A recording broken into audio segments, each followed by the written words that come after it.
साथियों, तो दोस्तों आप लोगों ने देखा होगा कि कई लोग वाहनों की खरीद बिक्री करते हैं, खरीद बिक्री का काम करते हैं। तो ऐसे में जो वाहन की खरीद बिक्री करता है या फिर वाहन खरीदे जाते हैं या बेचे जाते हैं, तो ऐसी स्थिति में उन वाहन को हम लोग बोलते हैं सेकेंड हैंड वाहन या फिर थर्ड पार्टी वाहन। तो आप लोगों को बता दूं कि जो सेकेंड हैंड या थर्ड हैंड वाहन होते हैं उनका कई लोग नाम ट्रांसफ़र नहीं करते हैं।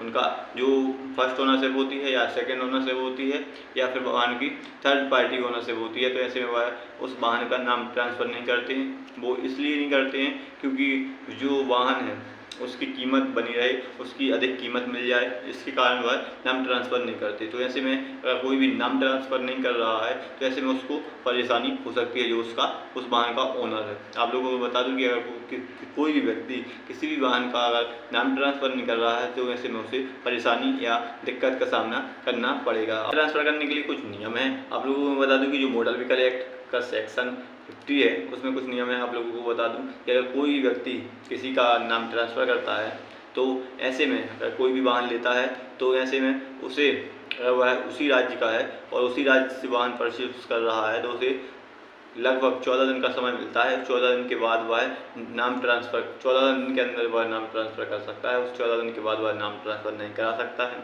आप लोगों को बता दूं कि अगर वह किसी अदर स्टेट से किसी दूसरे राज्य से वाहन खरीदता है तो ऐसी स्थिति में उसके लिए कुल समय मिलता है 45 का जो समय मिलता है उसके अंदर ही उसे नाम ट्रांसफ़र कराना होता है। उसके बाद नाम ट्रांसफ़र कराने में उसे दिक्कत जा सकती है। आप लोगों को बता दूं कि अगर कोई व्यक्ति नाम ट्रांसफ़र नहीं कराता है, ओनरशिप ट्रांसफ़र नहीं कराता है उस गाड़ी की, तो ऐसे में ओनरशिप जो ट्रांसफ़र नहीं करता है उसको दिक्कत जा सकती है। आप लोगों को मैं बता दूँ कैसे उसको दिक्कत जाएगी।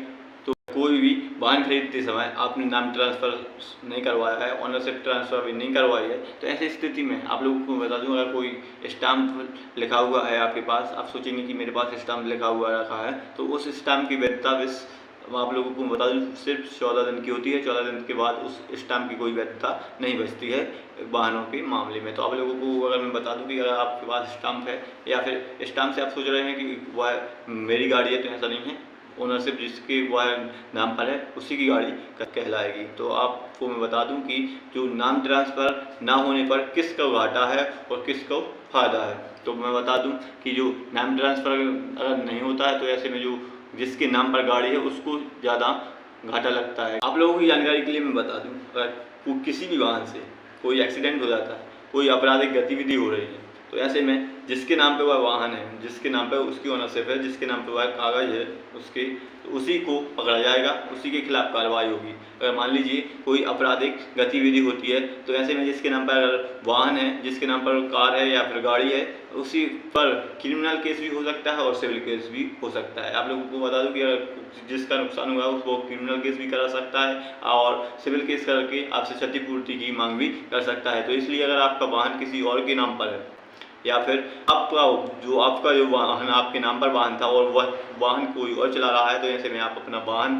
ट्रांसफ़र करने के लिए उसे कह सकते हैं। आप उसे लीगल नोटिस भी भेज सकते हैं या फिर अपने अगर वो ना माने तो आप उसे पर केस भी लगा सकते हैं। और अगर वह ट्रांसफ़र करने से अनाकानी करता है, ट्रांसफ़र नहीं करवाता है, तो ऐसे में आप कोर्ट का भी रुख कर सकते हैं। और अगर आप लोगों को मैं बता दूं कि वो फिर भी ओनरशिप ट्रांसफ़र नहीं कराता है आपसे, आपका जो वाहन लिए हुए है वो व्यक्ति, तो आप उससे वाहन भी ले सकते हैं। आप कंप्लेंट करेंगे और आपको अपना वाहन मिल जाएगा। तो वहीं मैं बता दूं कि जिसके नाम पर वाहन नहीं है और उसके लिए क्या घाटा है। जिसके नाम पर वाहन नहीं है उसके लिए एक ही नुकसान है कि वह उसका वाहन उससे छीन सकता है। जिसके नाम पर जो कागज़ या डॉक्यूमेंट है उस वाहन के या उस कार के, तो ऐसे में वह कंप्लेंट करेगा तो उससे वह वाहन छीन लिया जाएगा और उसको मिल जाएगा। तो आप लोगों को बता दूं कि अगर आपके नाम पर कोई भी वाहन नहीं है या फिर आप किसी के नाम के वाहन को चला रहे हैं तो ऐसे में अपना वो ओनरशिप ट्रांसफ़र करा लें ताकि आपको कभी भी बाद में दिक्कत ना जाए।